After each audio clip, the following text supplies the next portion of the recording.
Today, we're going to dive into a story that really challenges the whole idea of what it means to win. It's about a race, sure, but the prize, well, it's probably not what you're thinking. This is the story of the best race of life. So let's just start with the big question this story really wants us to think about.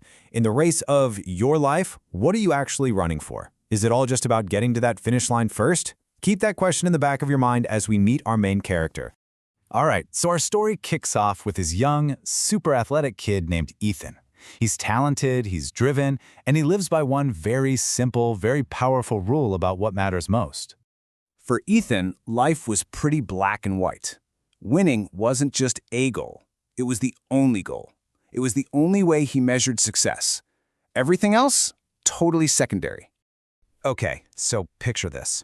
We're at a major running competition. The crowd is just buzzing with excitement. And somewhere in that crowd, there's a wise old man just quietly observing.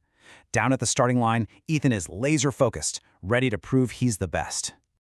And they're off. Fueled by pure willpower, Ethan pulls ahead of the pack almost immediately. And just as everyone expected, he crosses that finish line with ease. A clear, undeniable win. The second he went, the crowd erupts, celebrating their hometown hero. But take a look at the wise old man.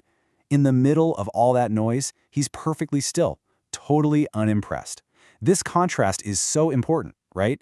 Ethan is soaking up all the praise while the old man seems to be looking for something else. Riding high on his victory, Ethan calls for another race. This time, he's up against two new, really tough challengers. The race is harder, for sure, but Ethan's relentless drive pushes him through. And what do you know? He finishes first, again. And once again, the crowd goes absolutely wild. All that adoration just feeds Ethan's pride. He feels invincible. But the wise old man, still just a silent observer. This pattern is so crucial because it starts to show us the difference between just winning a race and earning true respect. Okay, this is where our story takes a sharp turn. After Ethan's second victory, that wise old man finally steps forward. He's got a proposal for one more race. But this one? Oh, this one is going to be different. The wise man presents his challengers, an old, frail woman and a blind man. I mean, the contrast is just jarring. Ethan has been training his whole life to beat the best athletes, and now he's faced with this? You can see he's completely bewildered, asking himself, what kind of race is this? So, the race begins. And, predictably, Ethan is the only one who runs. He easily sprints across the finish line, leaving the other two at the start. On paper, it's his fastest victory yet. But it feels really empty. Ethan throws his hands up, expecting that familiar roar of applause. Instead, he gets absolute silence. No cheering, no clapping.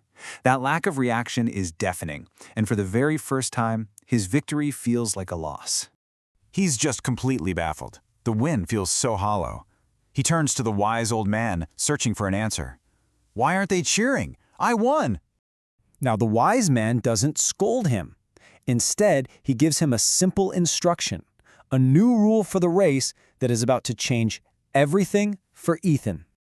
The wise man tells him simply, run again, but this time all of you must finish together. And just like that, the entire game has changed. This is no longer a test of speed or strength. It's a test of character.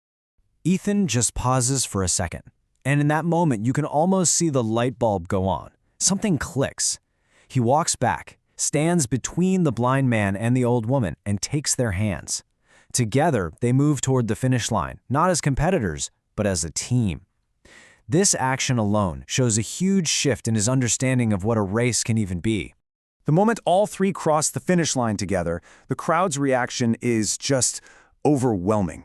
The cheering is more joyful, more profound than anything Ethan has ever heard before. This isn't just applause, it's a celebration of empathy. Ethan, feeling a different, deeper kind of pride, is still a little confused. He asks the wise man who the crowd was cheering for, and this is when the wise man delivers the powerful lesson at the very heart of our story. The old man puts a hand on his shoulder and explains that this victory, this one was different. It wasn't about being the fastest, it was about something much, much more valuable. And here's the core insight. The crowd wasn't cheering for a winner. They were celebrating an action. They were celebrating compassion, unity, and the choice to lift others up. They were finally cheering for Ethan's character, not just his talent. And this brings us to the ultimate lesson of the story. In the race of life, maybe the goal isn't just to win. The true victory lies in how you run, the empathy you show, and the people you choose to bring along with you. So this story kind of invites us to look at our own race, doesn't it? Is success your only goal? Do you see the people around you as competitors to be beaten or as fellow runners to support? Are you running your race alone, or are you helping others cross the finish line with you? And so we're left with one final question to carry with us. When you look back on your life, what's going to matter more? The trophies you collected, or the people who are running right there beside you all along?